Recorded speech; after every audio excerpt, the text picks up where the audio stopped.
अस्सलाम वालेकुम, मेरा नाम डॉक्टर नवीद अहमद शेख है और आज हम बात करेंगे मास्क के हवाले से। वो मेरे डॉक्टर हज़रात, health care providers, nurses, health care workers जिनको मास्क अवेलेबल नहीं है या अवेलेबल हैं और वो उसको रीयूज़ करने के लिए वो उसको रीयूज़ नहीं करना चाहते, तो मैं उनको बताऊंगा कि उनको रीयूज़ करने का क्या तरीका है। या उनको N95 और N97 मास्क अवेलेबल नहीं है तो उनके करीब करीब की प्रिवेंशन हम सिर्फ सर्जिकल मास्क से कैसे हासिल कर सकते हैं, जो कॉमन मास्क है उससे कैसे हासिल कर सकते हैं। तो सबसे पहले तो आपने क्या करना है, अपने हैंड जो है सैनिटाइज करने हैं। हैंड आपने सैनिटाइज कर लिए। हैंड सैनिटाइज करने के बाद आप वो मास्क उठाएंगे, जो मास्क आपने क्या करना है, रीयूज करना है। ठीक है, जैसे ये सर्जिकल मास्क है तो ऑब्वियसली इसका ये वाला हिस्सा कंटेमिनेटेड होगा या ये वाला हिस्सा कंटेमिनेटेड होगा, तो आपका दो किस्म के टिश्यू पेपर्स अवेलेबल होने चाहिए।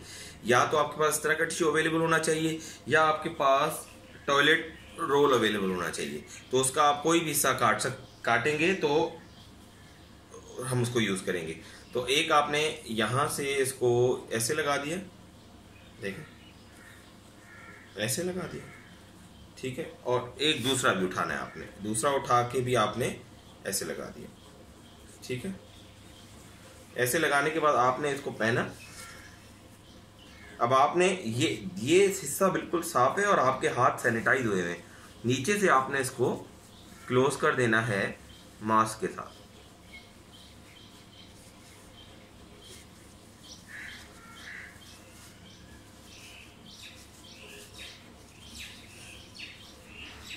तो आपको उसके करीब N97 के करीब करीब की प्रिवेंशन मिल जाएगी और आप इस मास्क को यूज करने का भी आपको एक तरीका हो जाएगा कि आप इस मास्क को कैसे दोबारा से यूज कर सकते हैं।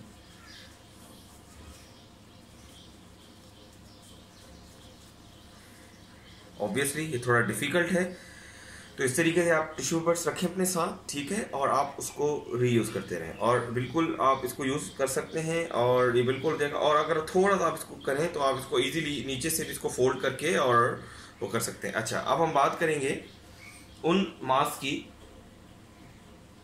फैंसी, जो इस तरह के मास्क आपको अवेलेबल है। उसके अंदर भी ऑब्वियसली आप ये भी कर सकते हैं और आप इस टिश्यू को भी यूज़ कर सकते हैं। तो आपने ये टिश्यू उठाया, इसकी डबल तह की, ठीक है, और डबल तह करके अपने हाथ सैनिटाइज करके कोशिश करके उस सरफेस को हाथ ना लगाएं जो कंटेमिनेटेड है, आपको लग रहा है कंटेमिनेटेड है तो ऑब्वियसली आपको डिस्कार्ड ही करना पड़ेगा। लेकिन अगर आपको खदशा है और आप उसको रीयूज करना चाहते हैं तो आप उसको रीयूज कर भी सकते हैं। आपके हाथ सैनिटाइज होने चाहिए। ये आपने कर दिया और ये आपने इसके नीचे से ये फैला दिया। ये आपको ज़्यादा टिश्यूज़ लगाने होंगे, यहाँ पे भी पूरा टिश्यूज़ आपको लगाने होंगे। एक्चुअली ये पूरे टिश्यूज़ यूँ आपको लगाने होंगे ताकि कंप्लीट आपको एक कवर मिल सके। तो देखें, इस मुश्किल घड़ी के अंदर as a doctor, as a health care provider, मैं अपने सारे दोस्तों ये कहता हूँ कि यस, हमने जंग लड़नी है और हथियारों के साथ लड़नी है। लेकिन अगर हथियार हमारे पास लिमिटेड हो, रिसोर्सेज लिमिट हो, तो जंग तो हमने लड़नी ही है। तो हमें इस तरह के तरीके अपनाने होंगे जिससे हम अपना भी ख्याल रख सकें, अपनी इस मुल्क का भी ख्याल रख सकें। मुझे उम्मीद है आपको ये समझ में भी आया होगा और इस वीडियो को इंशाल्लाह अमल भी करेंगे और इंशाल्लाह आने वाले दिनों के अंदर हम मज़ीद बात करते रहेंगे। फिलहाल आप अपना ख्याल रखें, अपनी कौम का ख्याल रखें, अपने घर वालों का ख्याल रखें और अपने रिश्तेदारों का। अल्लाह हाफ़िज़।